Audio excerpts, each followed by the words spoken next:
ముఖ్యమంత్రి రేవంత్ రెడ్డి గారి నాయకత్వం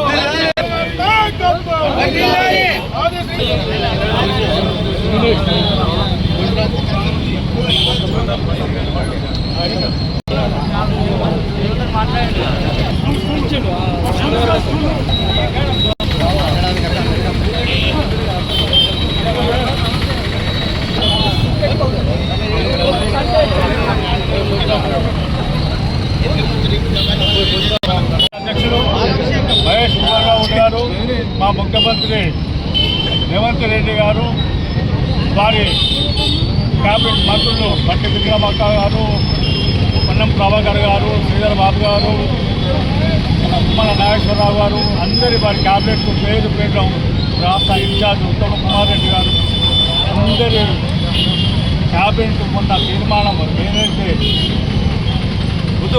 రైతు మాఫీ గురించి మనకు తీర్మానం చేసిందో 26 జనవరి నుండి ఒక రైతులకే కాక ఇందిరమ్మ ఇల్లు కూడా 26వ తారీఖు నుండి పంచుతామని చెప్పి మనకు చేశారు. ఇప్పుడు లిస్టు స్టార్ట్అవుట్ చేస్తున్నారు. ఆ లిస్టు స్టార్ట్అవుట్ కాగానే ఇమ్మీడియట్గా 26వ జనవరి నుండి ఈ పంపకం స్టార్ట్ చేస్తున్న సందర్భంగా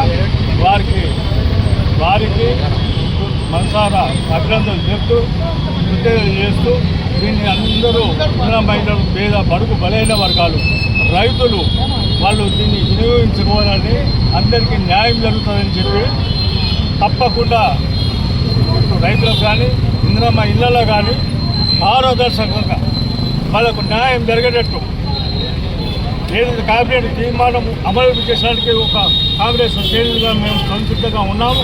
ఎక్కడికక్కడ పట్టణాలలో కావచ్చు, గ్రామాలలో కావచ్చు, ఎక్కడైనా కానీ అక్కడ మేముండి ఆ బడుగు బలహీన వర్గాలకు మా కాంగ్రెస్ శ్రేణులు అందరూ ఉండి వారికి న్యాయం జరిగే విధంగా మేము మా ప్రభుత్వం మాకు ఇచ్చిన ఆదేశాల మేరకు ముందుకు నడుస్తామని చెప్పి మరొకసారి తెలియజేస్తూ ఈ సందర్భంగా మరొకసారి పార్టీకి మా ముఖ్యమంత్రి గారికి తెలియజేస్తూ దీన్ని బడుగు బలైన వర్గాల పేద రైతులకు ఏదైతే మనం చేస్తున్నామో దానికి తప్పనిసరిగా మేము న్యాయం చేసుకుంటూ ఇప్పుడు ఏదో మేము 12 లక్షలు ఇస్తున్నాం, 15 లక్షలు ఇస్తా ఉన్నాం, 12 లక్షలు ఇవ్వలేదు, 12 లక్షలు ఇస్తున్నారు, ఒకసారి 12,000 ఇస్తున్నారు అని చెప్పి చెప్తున్నావు. 10,000 ఇస్తా అన్నావు, 15,000 ఇస్తావు.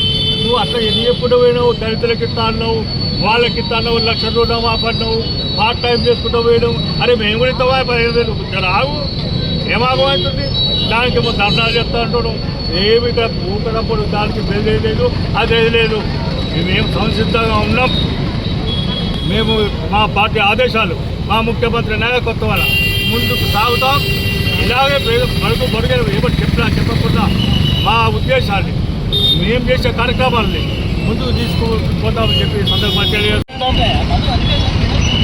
ఈ తెలంగాణ రాష్ట్రం 10 సంవత్సరాల ఈ యొక్క దురణ పాలన కబంధ ఆస్థ నుంచి ఈ రాష్ట్ర ప్రజలు విడిపించి కాంగ్రెస్ పార్టీకి బాధ్యతలు అప్పగించినటువంటి పరిస్థితిలో ఆ రోజు రాష్ట్రం 7 లక్షల రూపాయల అప్పుతో నయా పైసా నిల్వ లేకుండా ఉన్నటువంటి పరిస్థితిలో బాధ్యతలు తీసుకున్నటువంటి ఈ రాష్ట్ర ప్రభుత్వం ముఖ్యమంత్రి రేవంత్ రెడ్డి గారు కానీ, క్యాబినెట్ మంత్రులు కానీ మెల్లమెల్లగా కాంగ్రెస్ పార్టీ ఇచ్చినటువంటి బడుగు బలహీన వర్గాలకు కానీ, మైనార్టీలకు కానీ, కర్షకులకు కానీ వీరందరికీ ఇచ్చినటువంటి ఏవైతే హామీలు ఉన్నాయో అవన్నీ కూడా ఒక్కొక్కటి నెరవేర్చుకుంటూ ఈరోజు మొన్న జరిగినటువంటి కేబినెట్ సమావేశంలో ఇంకా సాహసోపేతమైనటువంటి నిర్ణయాలు తీసుకొని రైతు భరోసాను కానీ, ఇందిరమ్మ భరోసాను కానీ ఈ 26వ జనవరి నుంచి 10 ఏళ్లలో ఒక్క రేషన్ కార్డు ఇవ్వనటువంటి ఈ యొక్క అటు అంతకుముందు ఉన్నటువంటి టీఆర్ఎస్ ప్రభుత్వం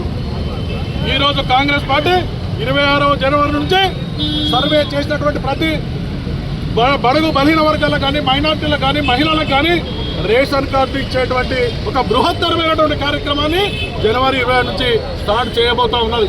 అలాగే రైతు భరోసా రైతులకందరూ కూడా ఏదైతే ఇదివరకు ప్రభుత్వం 10,000 ఇచ్చిందో ఇప్పుడు 12,000 రూపాయలు ఇచ్చి వారికి ప్రోత్సాహక కార్యక్రమాన్ని ఇస్తూ ఉన్నది. ఇటువంటి కార్యక్రమాలు ఏవైతే ఉన్నాయో ఇందిరమ్మ ఇండ్లు ఖచ్చితంగా ఏడాదికి 4 లక్షల ఇండ్లను తప్పనిసరిగా ఇస్తామని చెప్పి రేపు 26 జనవరి నుంచి పేదలకందరూ కూడా ఇల్లు ఇచ్చేటువంటి కార్యక్రమం తీసుకుంటున్నటువంటి ఈ యొక్క క్యాబినెట్ రేవంత్ రెడ్డి గారి యొక్క ముఖ్యమంత్రి గారి యొక్క ఆధ్వర్యంలో కేబినెట్ మంత్రులు తీసుకున్నటువంటి ఈ నిర్ణయాలకు సిరిసిల్ల కాంగ్రెస్ పార్టీ పక్షాన వారికి ధన్యవాదాలు, శుభాకాంక్షలు తెలియజేసుకుంటున్నాం. బలహీన వర్గాల కోసం ఇటువంటి సాహసవంతమైనటువంటి నిర్ణయాలు, ఆర్థికంగా మన ప్రభుత్వం పూర్తిగా అప్పులబారిలో ఉన్నా కూడా పేద బడుగు బలహీన వర్గాల కోసం ఇటువంటి నిర్ణయాలు తీసుకున్నటువంటి కేబినెట్ మంత్రులకందరూ కూడా మరొకసారి సిరిసిల్ల కాంగ్రెస్ పార్టీ పక్షాన శుభావందనాలు, శుభాకాంక్షలు తెలియజేస్తాం.